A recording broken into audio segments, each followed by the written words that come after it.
soki bana alaki malamu mbele bafuti ba député ba mbongo te po bakende ko voter loi 2500 otala bino moko batango totinda na parlement po bandimaka babilo ande wana soni emonani 2500 après babakiseli bango 1500 po kaka bakende ko voter loi mais finalement valeur nini balakisi immeuble balingi komona place à vide te po batalaka voisin muzuri.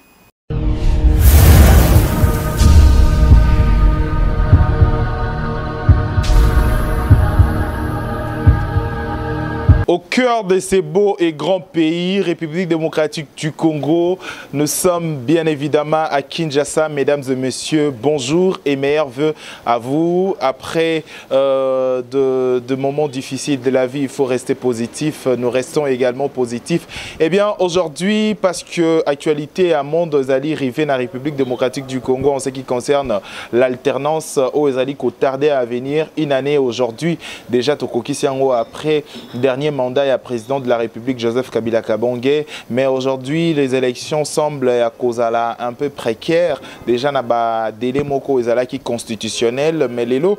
tozali ko solo la mingi en ce qui concerne la loi électorale au ezala qui votait déjà depuis hier, depuis plutôt avant-hier, à 22h par le député les élus du peuple na hémicycle bongo to mona ki ba député mususu ba bimaki et to ko solo lelo na honorable Francis Kalombo Azali parmi les cofondateurs dans le bar toujours il y a PPRD et bien naïe Azali député national et en même temps constitutionnaliste, maître avocat, Tokomeka Kosoloanae, Makambo O Etali, loi électorale. Bongo Rosala, bongo en ligne, Tokomeka Ko discuter sur quelques points, il y a actualité. Balandia Vision Plus TV, Tokosa Bongo en ligne. Bonjour, honorable Francis Kalombo. Bonjour. Oui, honorable Francis Kalombo, question à Liboso Ezali d'abord Yakoye, lecture na yo au sali yango boni na loi o vota qui avant-hier et pas élu du peuple. D'abord, les loi moko il faut peuple congolais non soit rejeté yango. Nakanisi ceux qui bolanda qui représentait en majorité les lois na RFI, alors oui makambo moko eza soni surtout pour un élu. Yakoloba ke bato bazanga ba moyen bakoki kokoma ba député te bakozala élu te yango ba matisi seuil est-ce que vraiment un responsable akoloba ndeko donc pour la majorité ba yibi mbongo à l'état ba piller l'état siko ekomi politique ya Congo ya la réserver uniquement pour na bango est-ce que vous autres trouvez normal et ça vraiment maramba soni donc ce qui loi ngo eza pour na bongo alors à quoi bon. Donc, basali ke kaka bango batu bazu ba moyen, mutu bakoyi kozala ba candidat et que batu musu bazala te. Un tel argument namboka lokola Congo eza pasi. Je crois que la constitution eza pour et permettre mutu dioso oya ana possibilité azala candidat oyo peuple alingi azala. Nakanisi bomona ki na législature oyo. Toi na collègue na biso moko alaki tolukiste na Kisangani. Meilleur éli. Ya asalaka banini ya vélo meilleur élu alors ce qui est là il y a pour la loi oyo bango bali basala yi mutu kola ya koyo ozala député te lelo mais il défend ba électeur na ye tout ça na ba kebele o to moni ba bima ba député ba la ki na moyen te mais il faut pas que métier moko na Congo ya la réserver pour ba nanti pour na batu moko ba piller mboka ba yibi mbongo ya mboka après ba réserver pour na bango moko eza soni kwa msuba yaka na babota caoutchouc to yebi bango lelo ba komi na soki ndenge nini alors eza mawa non je crois que loi wana ils ont exclure des deux constitution lobby bien bato bako na ba candidat soit boya na parti politique soit na regroupement politique tout comme ba indépendant monsieur Batieli bino seuil il y a 1% sur toute l'étendue il y a mboka donc ba indépendant to tche bango wapi donc mutakuwa la peine indépendant te na boyi dans parti oyo na boyi oyo na ndibi kwa la indépendant pour na kende. Donc déjà ça na concurrence na circonscription na ye na bateau baza na ba groupe ya ba parti politique. Mais bon imposer sous seuil à ce moment-là et violer constitution. Donc je crois que ce qui cours constitutionnel baza vraiment cours constitutionnel pour l'intérêt en mboka ba kolongola ba rétorquer loi oyo pour ils ont violé même constitution. Et troisièmement maramba soni boyeko bakisa ba biloko ya ba condamnation pour qu'on éliminer. Bah, nous sommes condamnés par côté, mais nous sommes condamnés par yango te kaka mpo baa na pouvoir jour bakoa na pouvoir te mingi bakozala condamné sikoyo bokomi olukaka bacondamnation ya lokuta mpo boelimine bato de bino moko lwa yango kutu nanu bavote yango te kotala moto lokola Frank Diongo baboya koenrole ye sur disposition ya loi nini seni eboyi koenrole ye loi nini epekisi baenrole ye donc moniki baza baarbitraire eza neti bazovise baindividu mpo bazala bakandidat te la loi est taillée sur mesure mpona kofavorize bato moko boye e parce que bato yango bamoni ke balingi bango lisusu na peuple te bamoni ke basi babomir bango na peuple donc il faut batricher faut basala machine à voter pour machine et remplacer peuple congolais ebimisa bango ale batia bango ke bango mutu bagagner peuple asi asanzi bango peuple asi aboyi bango la moindre des choses il faut bapesa peuple possibilité ya kopona bato ya sika batika koya kobakisaka babiloko mpo peuple azanga possibilité d'ailleurs non seulement baprivé bato mosusu ya koala bakandidat mais bazoprivé mpe peuple possibilité aye kopona bato oyo alingi puisque peuple akoala remplacer na machine sikoyo moto ekopona bato alors finalement bomoni ke basaka une esprit ya bato donc tokondima lwa boye poani alors alaki mpe soki wane alaki malamu mbele bafuti badepute bambongo te mpo bakende kovote loi 2500 otala bino moko bato yango totindaki na parlement mpo bandimaka babiloko ande wana soni emonani 2500 mpe babakiseli bango 1500 mpo kaka bakende kovote loi mais finalement valeur nini balakisi. Et ce qui loi ezali taillé sur mesure aujourd'hui question mosusu ezali oyeba est-ce que Seni serait en train de jouer un jeu de la majorité présidentielle? Eza kutu question kotuna te bato Seni yango bauti wapi nanga auti wapi bino bomonaka nanga alaka passer na église de réveil moko to bomonaka ye azosambela na église moko boye nanga bazwi ye batie wana na bato ya majorité po asala mosala ya majorité nanga bomonaki ye na réunion ya PPRD nanga azalaki jamais akenda na réunion ya IDPS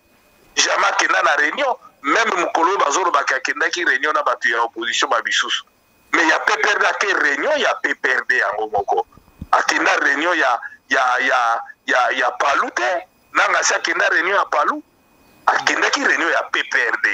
e na réunion ya PPRD balobi ndenge nini bakosala mpo baganye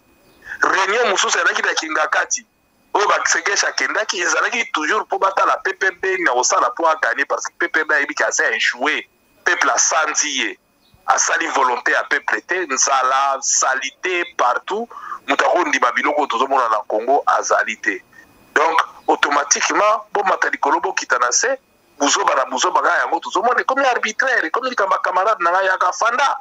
c'est comme si biso bakongolais toa babolole métier ekomi réservé taillé sur mesure mpona baindividu moko boye ben non ezalaka te. Alors, question sous Césalie Akoyeba, aujourd'hui,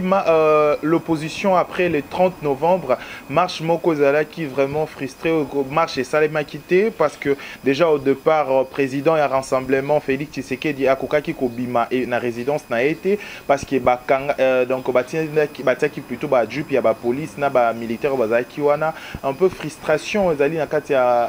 na ba démarche na bango en ce qui concerne communauté pour na devoir na droit na bango. Est-ce que aujourd'hui vous pensez que cette voie opposition vous allez qu'on prenait encore pour une fois il y a les 19 décembre cette fois-ci et qu'on a apporté quelque chose? Mais déjà le problème est là l'opposition et le problème est là peuple a senti pouvoir pour preuve le 30 babimisi basoda baboyi batu batambola mais pour batu balakisa ke balingi bango te bafandi la bandako. Et ça, c'est un signal qu'il faut montrer. Félicitations au peuple congolais. Parce que voilà, la population, qui est soda pour marcher, balobi lokwa to marcher te to lakisa bino ke to lingi bino pete to fandi na banda. Batu babimite, batu bake misala te, wenze kauki, ba société pesalité. Donc peuple la kisi ka lingi bango te. Peuple la kisi que ceux qui boyebisa ki ya bima, botika ki mbele bango nyonso ba na balabala pona ko marcher. D'une manière pacifique. Alors il faut réfléchir. Balingi bino lisusu te. Pourquoi mochela ka batu ba soda? Balingi bino lisusu te ba komo boya ko bima. Mais la moindre des choses est anini. Bon comprendre. Possible de l'on peut perdre la muka majorité ba okalisande na ko tricher. C'est que ba yebi ke balingi su ba ko soutenir la population. Est-ce que tant batu ba yebi ke ba populaire est-ce que ba ko tricher? Donc les lois balakisi ke baza suna population te population azali suna bango te donc ezali tout biloko ya koluka ya korefléchir te peuple alingi bango te en dehors même ya balider politique balingi bango lisusu te ezomonana bato baa na nzala bajournaliste baza prise en otage oloba ekomi moindre contestation ekomi crime lelo tala Jekoko bakangi ye o Jekoko afi il faut critiquer son motu te donc lelo bako critiquer lisusu te soki bacritiquer ekomi oyo bafingi chef koma bokozwa bino bondimi mpenza na mboka oyo bokozwa mutu bokompare na chef de l'état likamuke koma kaka afiki chef de l'état moki afiki chef de l'état mutu muke afiki chef de l'état mais finalement donc eya biloko moko tokomi ekomi exagéré ça ne sert absolument à rien elakisi ke balingi bango lisusu te soki balaki bato ya honneur en tout cas vraiment mbele bazosala te présentation mais peuple asi aboyi bango eloni ekochange lobby même balingi batriche na baélection lelo baza na majorité présidentielle élargie na opposition présidentielle opposition na bango élargie même na bato nyonso bazwi mais est-ce que bazokokorésoudre le problème ya bacongolais te tokomona premier ministre akomotambola na nzela akabelaka bato mbongo bona ngo na mokili nini premier ministre futa nde bato malamu ku bazala na mbongo ya kolia futa bato malamu olokabaka mbongo na nzela eza soni mbongo yango ozwi wapi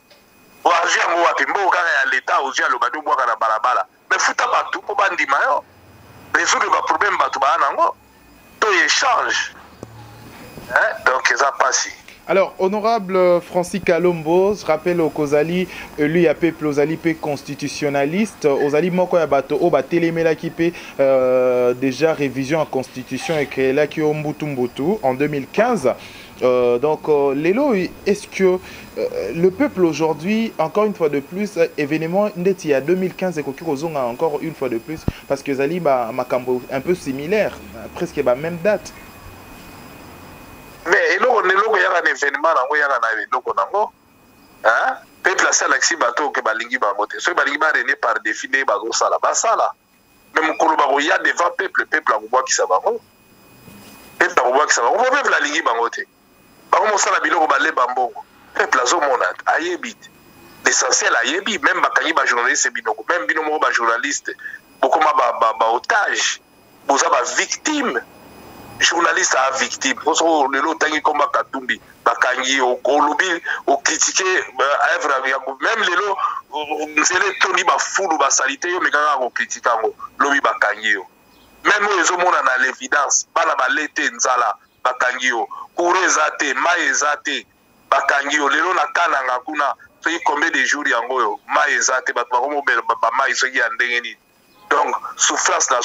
bazo yaraka, kouela ba poste ba gouverneur, kouela ba poste ba ministre, mais population zo trouver l'oni. Rétrocession yaka ya combien? Mbongo ngo zo kota combien? Non. Ba boumi mboka ko boma, mboka kufi ko kufa. Congo est chargé te, ba milliard ba mbongo nyoso za ko ya avoir de ki wa, puisque zo kenda ba poche ba individu. Alors, honorable Francis Kalombo, question, il y a Basiko, deux dernières questions enfin aussi sa édition na biso ya lelo. Question, il y a d'abord Toyoki nanimo organe moro ya droit de l'homme et ça liba révélation que le président en place ou le régime est en place, les alliés ont recruté rebelle il y a M23 pour nako il y a ça la pression plutôt pas par manifestants eux qui causer aussi ba tuerie. Votre point de vue? Ben c'est regrettable bino bozolo bakaka wana tout ça ba témoignage mususu ba tu ya Gédéon Kyungu ba memaki bango na Kasai po baki ne koboma batu kuna mingi ba réfugié na Angola wana esuta mabolobi su ba kosikala ya Gédéon ba tu ya balobi ba alaki bata Gédéon bazwaki bango kuna na l'air ba tiki Gédéon bazwi na batu na ba yaki na bango po ba ya ko massacrer batu na Kasai bino mo bolaki ba massacre leki na Kasai bazaba biso ba blessé ba na Angola kuna basali ba témoignage l'air yango yo gouvernement fongola la miso après bolobi o balobi bato basi basali ba témoignage tozo yo ka wana ba bato ba droit de l'homme bazo tambola na ba témoignage na ba bureau à l'air yango yo après baloba lisusu bozeli ta bazela ka ta ba publier po baloba bato ba ali mingi ba na Angola kuna bazo témoigner kande baoboyo ki bato ba témoigner ki bato ba M23 donc biloko yango ezaka ndenge wana donc tozo yeba te et balingi bamema biso wapi non il est c'est le moment oh tosala makambo na banord pourquoi d'abord bato bako manifester pacifiquement boboma bango pourquoi babomi bato ebele babwaki na baflève bibembe banini badispari baza ebele lelo bato bazoloba te mpo bazobanga mais lobi bato bakoloba kaka ozomona biso toyebisaka bato na monde entier tomona baklaus barbi bakoma bakoko basambisa bango toza na ta ya président tchadiawa isenabre ye basambi bakondane na Sénégal ata azalaka boya koloba me bamemi eta na age wana oyo azala na besoin repos ake korépondre makambo oyo asalaka ntango alaka mokonzi monde entier biloko etikala so ya punité mpo bato bazorécolte bazobomba bavideo ekoma bakombo ezali bato bazobomba le moment venu ekoma kaka ke bato bakoloba après bato bakoloba so ya justice non nous pensons qu'il faut mener enquête au clair bayeba makambo bazoloba eza ya solo to eza ya lokuta plutôt kaka koganga mbala moko ke oyo eza lokuta oyo Moïse Katumbi oyo boye omene mpe enquête epa na bino botala soki bato ya solo basalaki yango to te. Alors, question, avant-dernière question, honorable Francis Kalombo, Ozali, maître avocat, justicier moko défenda qui obanda qui défendre Babola, na République démocratique du Congo, on a ba famille ebele pe ba ebi, osunga ba tebele un ba dossier moko za équipé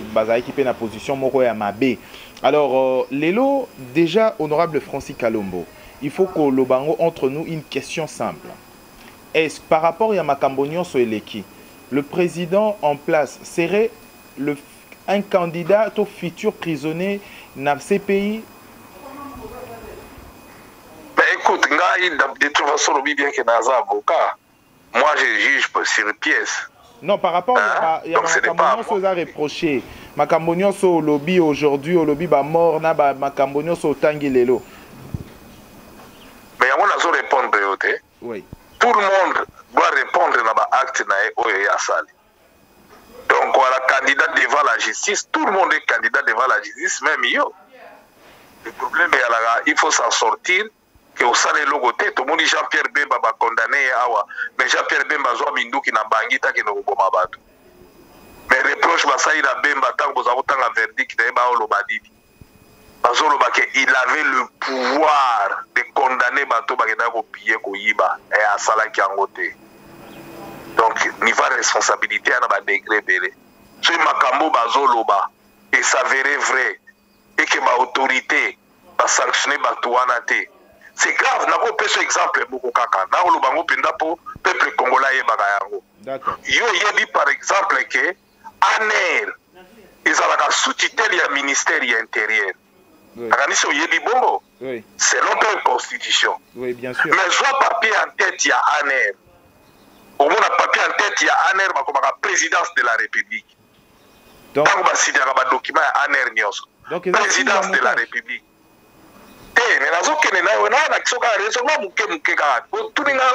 En tant que juriste. Bien sûr. Tu as dit que ANER est la sous-tutelle du ministère intérieur. Il y a un réunion ministère intérieur, tu as dit que c'est la kuna.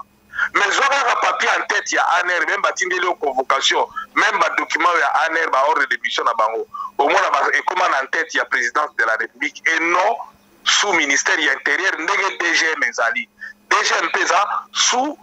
tutelle, il y a ministère intérieur. C'est un service public, il y a l'État. Mais DGM, au moins, il y a le ministère intérieur. Mais ANER a mis comme ça la présidence de la République avec papier en tête. Mais vous voyez que na katia ba ANER wana bozala bato musu ba carrière ba ngona basala ba 2 ans 3 ans na ANER basamba kate ba mona avocat te ba mona juge te ba benga ngona droit international eza ba crime siko soki bazui lobby ke mutu moko sala 10 ans na ANER que basambi ça été 5 ans une année à Sambate alors que loi ils ont permettre 48 heures et même 48 heures on a loi lobby faut assister par ma membre de la famille basa kuna ba comment être ba clochard bon dis-moi de toi et moi lobby so bazui en tête présidence ba lobby président mais société ça service ça va fonctionner en tête na yo donc ils ont sous tutelle ya yo des présidents on va répondre na bato ba fandi kuna ba crime wana bolo ba so nini eza nini faut ya nani bazomona mais bazodénoncer te faute ya bato bazomona mais bazokondamne te. Pourquoi aner akolinga toujours atia biloko ne na tête ya présidence eza kosimbisa présidence touche eza kosimbisa présidence touche parce que lobi soki babi présidence répondre na bacrime oyo esalami na aner présidence ekoloba nini te eza suti te la ministère intérieur mais bakoyebisa bango me papier en tête yango bakomi présidence de la république tokoloba nini ozomona ya biloko mike mike oyo ezali ke toza na comportement comme si après biso eloko ekozala te te lobi na biso nzambe moto ayebi fo tozala na comportement ya koyeba ke après kogere bato mosusu mpe bakoki koya to événement mosusu ekokoya donc eza kaka mpona répondre na question na yo ke moto mosusu akoala nafandaki na ngai nasalaki eloko te me basali na nkombo na nga nalobaki nini nayaki na possibilité ya koboya yango me naboyi te lelo oyo toa toujours na possibilité ya koboya ke aner ecomporta bon elengi nini aner aza nango pour azwaka kaka ke atiaka tête ya présidence de la république il peut travailler sous présidence de la république sans tia en tête ya présidence de la république ozomona même bana mura eza garde républicaine mais baza na tête na bango ya défense nationale atikala sous tutelle ya ministère ya défense mais bango baboyi au nom de quoi faut batia influence wana ya kotia présidence de la république et puis totiki yango wana ya kaka yango na biso ke eza kaka kolukela kaka président makambo lobi pour lobi soki babi ke c'est la présidence de la république qui arrête les gens qui maintient les gens pendant 2 ans pour le eza présidence mais papier en tête eza présidence de la république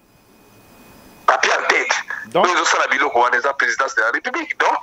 moi je pense qu'il faut tout réfléchir eza matière à réflexion soki tolingi Joseph Kabila tolingi président de la république tolingi lobi abanda bakwabanda koimpute babiloko te neti oyo bazoloba lelo oyo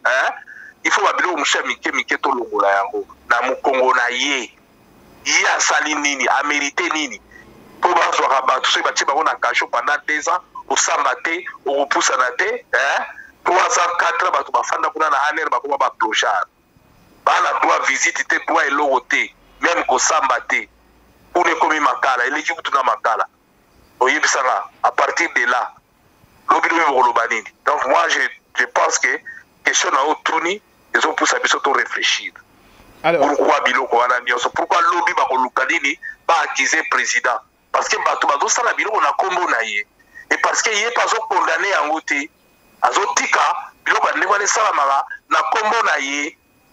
donc faut toboya yango sikoyo lokola aza nanu mokonzi lokola na possibilité c'est le moment ya kokorige biloko wana po lobi baya koimpute yango te neti basali baise na bre basali tozomona yango baprésident mosusu ya kala bakomi kosamba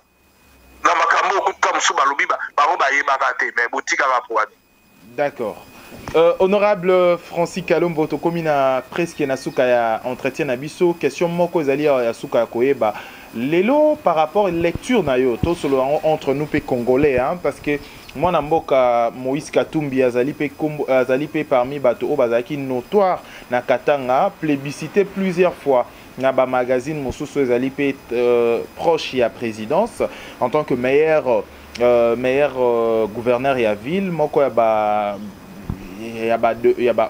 gouverneur ya République démocratique du Congo lelo par rapport à la loi électorale na makambo mosusu ba loi mosusu ebimi pensez-vous est-ce que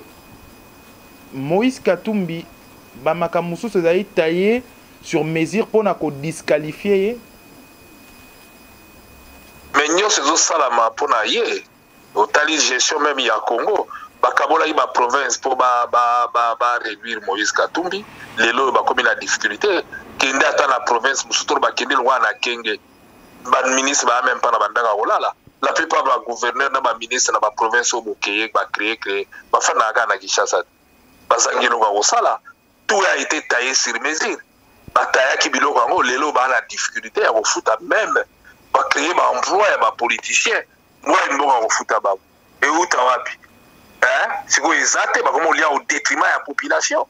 bakoma olela peuple bakoma ocréer bataxe kaka mpo bango nde bavivre population akufaka na nzala donc Kabila ye kolukela bato baproblème likolo kaka ya koluka kofragilize motu moko Moïse Katumbi mais ye eza na ntina nini Moïse a été et continue à être le meilleur gestionnaire ya Congo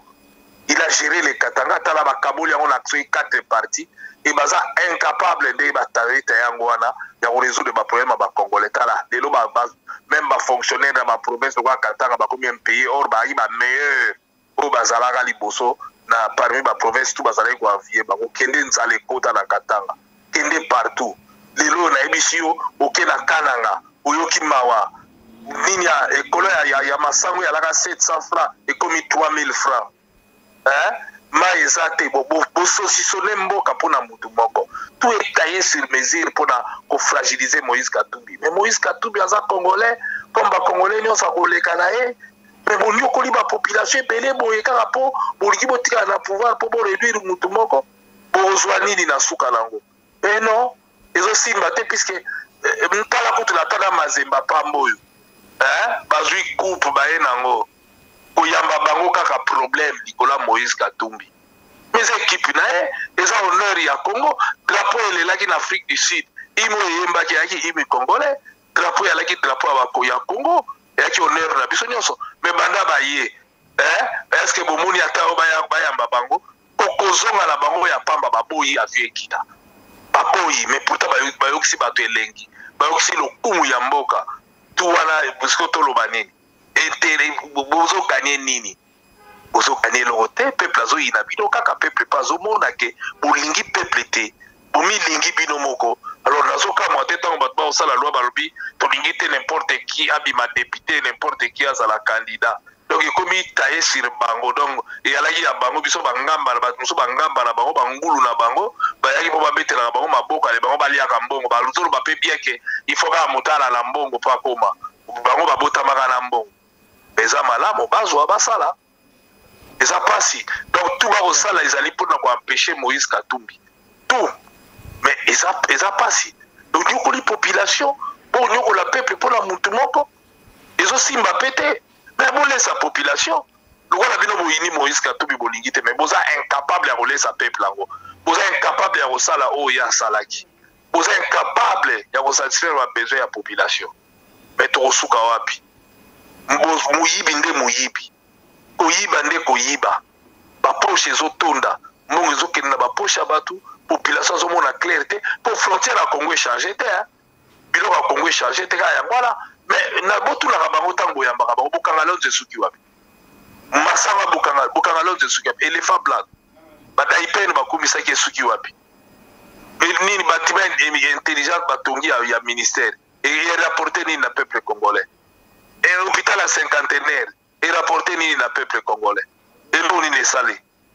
omoni ki bayela ki bato baleba mbongo ebele tant tolobaka lo dénoncer bukanga lonzo bomona ki o te français kalomba zo exagérer boye na boye yango de kangamirebisa bine c'est une escroquerie escroquer biso mbongo ekei sans compter na yebisa ka bino dans to bundana awa muyej ministre intérieur na matata babuka ba mama wenza rai wapi train balobaka na bino na pesaka bango 6 mois bozokisa ba émission balobaka na bino ke bazozoba biso babuki bandako ya bato tout lelo bakotia train mais botala niveau ya motema mabe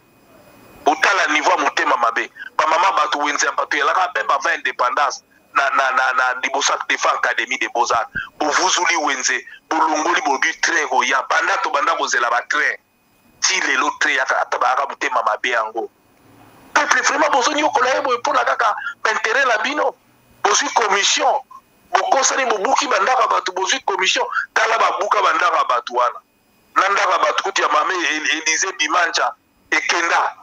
ti lelo wapi train soki tozwaka ata batrain yango malamu wapi train omonde bazozoba biso ti lelo train ekota te. Merci honorable Francis Kalombo pour la disponibilité na oya kosolo na biso sur ba grande question ezaki actualité. Peuple la biso akanga motema parce que babuka bawenze babesoin basala bamama batu lelo bamama ebele bapika bacrise bato ebele bakweya bakufa commerce esalaka te eloko moko te likolo ya biloko na bango babuka fo boyala mitema fo de temps en temps torapelaka bango biloko basali peuple mais lelo oyo peuple atui nini en retour eloko te rien que des ennuis bana bapasi ti lelo bao bazala koteka wana bayeba place ya koteka te mombongo ekufa bamosusu bazwaka bacrédit bandako ekenda mpo badesimisaka babuka mapango mpo bazwa bacrédit babanda koteka ekenda est-ce que ata baka motema mabe yango na bato sikoyo bosepesi bango nini en retour oyo tokotiela bino train oyo tokosala boye oyo nyonso bandoto ndoto ya baba pepiniere ya bandale balokola bamama bato baza kosala mwa ndunda tozwaka bilanga oyo bakotonga bamaison soso wapi yango ndako eza na prix soki ya combien batonga kuna ya bango moko ti wapi na mrope Mandela wana yalaka place vide espace ya l'état vide immeuble balingi komona place ya vide te po batalaka voisin muzuri eza mawa. D'accord. Merci honorable Francis Kalombo. Merci Nabatonio Sommeyer Venayope. Merci beaucoup pareillement meilleur vœu tout pesa ba congolais vœu ya ndenge nini baza na kati ya pasi ba misukutu ba oliata mupenda soso yote eza mawa. Congolais nyonso ya mokili bato lokola majorité comme opposition tozali biso nyonso ba congolais moto moko azali na droit ya congolais ya makasi koleka ba congolais nyonso azate na mokili et puis toyeba que République démocratique du Congo ezali richesse tozali nango moko ya biso tokutani prochainement. Merci à Dodi l'enfant gâté pour na prise de vie. Merci na bato nyonso balandi nyonso bo s'abonner na Vision Plus pour na kolanda ba dernière actualité politique ya République démocratique du Congo. Au revoir.